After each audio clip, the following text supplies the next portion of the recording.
ഇതുപോലത്തെ ക്യൂട്ടായിട്ടുള്ള ബോ പേപ്പർ വെച്ച് എങ്ങനെയാണ് ഉണ്ടാക്കുന്നത് നോക്കിയാലോ. 15 സെൻറ്റിമീറ്റർ സൈഡുള്ള ഒരു സ്ക്വയർ കട്ട് ചെയ്തെടുക്കുക. എന്നിട്ടത് ഇതേപോലെ ഫോൾഡ് ചെയ്ത് കൊടുക്കുക. അത് ഫോൾഡ് ചെയ്തതിന് ശേഷം ഓപ്പൺ ചെയ്തിട്ട് എഡ്ജസ് തമ്മിൽ ജോയിൻ ചെയ്യുന്ന പോലെ ഇതേമാതിരി ഫോൾഡ് ചെയ്ത് കൊടുക്കുക. അത് ഓപ്പൺ ചെയ്തിട്ട് ഓപ്പോസിറ്റ് സൈഡിലും സെയിം ഇത് തന്നെ റിപ്പീറ്റ് ചെയ്യുക. എന്നിട്ട് അത് ഇതേപോലെ മടക്കി അകത്തോട്ട് വെച്ചിട്ട് ഇങ്ങനെ നന്നായിട്ട് ഈ ഒരു ഷേപ്പിൽ ഫോൾഡ് ചെയ്തെടുക്കുക. അതിൻ്റെ മുകളിൽ താഴോട്ട് മടക്കിയിട്ട് നന്നായിട്ട് അമർത്തി കൊടുക്കുക. അത് തുറക്കുമ്പോഴത്തേക്കും നമുക്കുള്ളിൽ ഇതേപോലെ ഒരു സ്ക്വയർ കിട്ടും.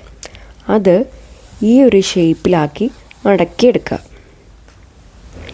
എന്നിട്ട് ഈ ഒരു ഷേപ്പിൻ്റെ രണ്ടറ്റത്തും താഴോട്ട് മടക്കുക. ഓപ്പോസിറ്റ് സൈഡിലും സെയിം അത് തന്നെ ചെയ്യുക. ഇങ്ങനെയാണ് മടക്കിയെടുക്കേണ്ടത്. എന്നിട്ട് അത് പതുക്കെ തുറക്കുക. ഫുള്ളായിട്ട് ഓപ്പൺ ചെയ്യൽ, ഇങ്ങനെ പതുക്കെ ഫോൾഡ് ചെയ്ത് വെച്ചേക്കുന്ന രീതിയിൽ തുറക്കുക. എന്നിട്ട് ആ പ്രൊജക്റ്റ് ചെയ്തിരിക്കുന്ന ഭാഗം നന്നായിട്ട് ഒന്നുകൂടെ ഒന്ന് ഫോൾഡ് ചെയ്തിട്ട് ആക്കി കൊടുക്കുക.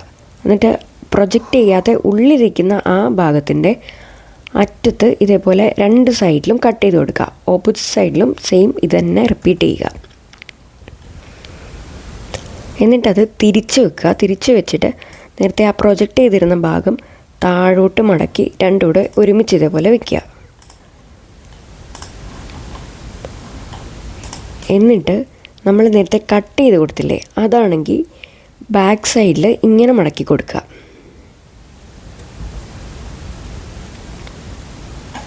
രണ്ട് സൈഡിലും സെയിം അത് തന്നെ റിപ്പീറ്റ് ചെയ്യുക. എന്നിട്ട് ഫ്രണ്ടിലാണെങ്കിൽ ആ താഴോട്ട് കിടക്കുന്ന ആ പോർഷൻ്റെ നടുക്ക് കട്ട് ചെയ്ത് കൊടുക്കുക. കട്ട് ചെയ്ത് കൊടുത്തിട്ട് ഇങ്ങനെ ബാക്ക് സൈഡ് എടുത്തിട്ട് രണ്ട് സൈഡിലും ഇതിൽ കാണുന്ന പോലെ ഒന്ന് ഫോൾഡ് ചെയ്ത് കൊടുക്കുക. ഫോൾഡ് ചെയ്ത് കൊടുത്തിട്ട് ആ താഴെ എക്സ്ട്രാ കിടക്കുന്ന ആ പോർഷൻ നമുക്ക് കട്ട് ചെയ്ത് കളയാം. അത് കട്ട് ചെയ്തതിന് ശേഷം നമുക്ക് ആ സ്ഥലത്ത് തന്നെ ഒരു ചെറിയൊരു ട്രയാങ്കിൾ ഷേപ്പ് പോലെ ഇങ്ങനെ കട്ട് ചെയ്തെടുക്കാം. ഒരു ഭംഗിക്ക് വേണ്ടിയിട്ട് നോർമലി ബോസിലൊക്കെ ഉള്ളതുപോലെ നമുക്ക് ഇങ്ങനെയും കൂടെ കട്ട് ചെയ്ത് നല്ല ഭംഗിയാക്കി കൊടുക്കാം. എന്നിട്ട് ആ മുകൾ ഭാഗം ഫ്രണ്ടിലോട്ട് മടക്കി അതിൻ്റെ ഉള്ളിലേക്ക് കയറ്റി കൊടുക്കുക. അപ്പോൾ എങ്ങനെയുണ്ട് നമ്മുടെ ക്യൂട്ടായിട്ടുള്ള ബോ? വീഡിയോ ഇഷ്ടപ്പെട്ടാൽ ലൈക്ക് ചെയ്യാനും ചാനൽ സബ്സ്ക്രൈബ് ചെയ്യാനും മറക്കരുതേ. അപ്പോൾ അത്രയേ ഉള്ളൂ. താങ്ക്